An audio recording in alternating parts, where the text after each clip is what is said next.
ಬಹುಪಾಲು ಎಲ್ಲರೂ ಎಲ್ಲಾ ಹಾಡುಗಳನ್ನ ಎಲ್ಲವನ್ನೂ ಹಾಡ್ತಾರೆ. ಓಕೆ. ಪ್ರತಿಯೊಬ್ಬರು ಹಾಡ್ತಾರೆ. ಹಾಡೋದಿಲ್ಲ ನಿಮ್ಗೆ ಆಶ್ಚರ್ಯ ಆಗ್ಬೋದು, 80 ವರ್ಷದ ವಯೋವೃದ್ಧಿನೂ ಇದ್ದಾರೆ ಅದರೊಳಗಡೆ.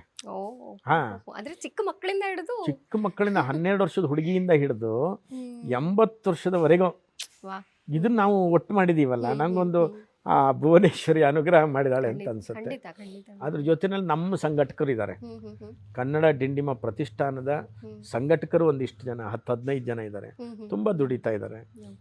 ಎಲ್ಲ ಥರದಲ್ಲೂ ಕೆಲಸವನ್ನು ಮಾಡ್ತಿದ್ದಾರೆ. ಒಂದು ಇಷ್ಟೆಲ್ಲ ಮಾಡೋದ್ರಿಂದಲೇ ಒಂದು ಕಾರ್ಯಕ್ರಮ ಆಗತ್ತೆ. ಬಿಟ್ಟರೆ ನಾವು ಸನ್ಯಾಸಿಗಳು ಏನು ಮಾಡೋಕ್ಕೆ ಸಾಧ್ಯ ಇದೆ ಅಲ್ವಾ?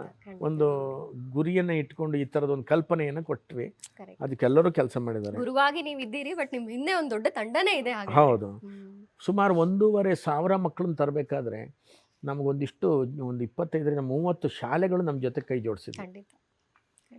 ಆಟ ಪಾಠದ ಜೊತೆಗೆ ಇಂಥ ಆಕ್ಟಿವಿಟೀಸ್ನಲ್ಲಿ ಶಾಲೆಗಳು ಸಪೋರ್ಟ್ ಮಾಡಿದ್ರು. ಹೌದು, ಇನ್ನು ಇಂಥದ್ದೊಂದು ಕಾರ್ಯಕ್ರಮ ನಾವು ಮಾಡಿದ್ವಿ ಅಂದರೆ ಮುಂದೆ ಇಡೀ ಕರ್ನಾಟಕದಲ್ಲಿ ಆಗ್ತಾ ಹೋಗಬೇಕು.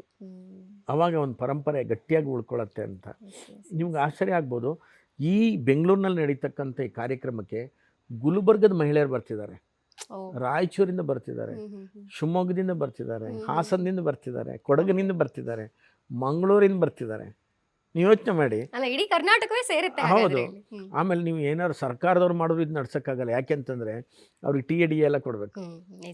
ಆದರೆ ಇಲ್ಲಿ ಏನೂ ಇಲ್ಲ, ಗುರುಗಳು ಕರೆದ್ರು ಅನ್ನೋದು ಒಂದಕ್ಕೆ ಬರ್ತಿದ್ದಾರೆ. ಖಂಡಿತ ಖಂಡಿತ ಖಂಡಿತ ಗುರುಗಳೇ. ಅದರೊಳಗೆ ಆ ಪ್ರೈಸ್ ಅನ್ನೋದು ಇದೆಯಲ್ಲ, ದುಡ್ಡು, ಅವ್ರು ಬಂದು ಹೋಗೋದು ಮತ್ತೊಂದು ಇಲ್ಲೆಲ್ಲ ಉಳ್ಕೊಂಡಿರೋದಕ್ಕೆ ಅದಕ್ಕೆ ಬೆಲೆ ಯಾವುದು ಅಂದರೆ ಗುರುಗಳು ಮತ್ತು ಶಿಷ್ಯರು ಅನ್ನೋ ಪ್ರೀತಿ ಅಂತ.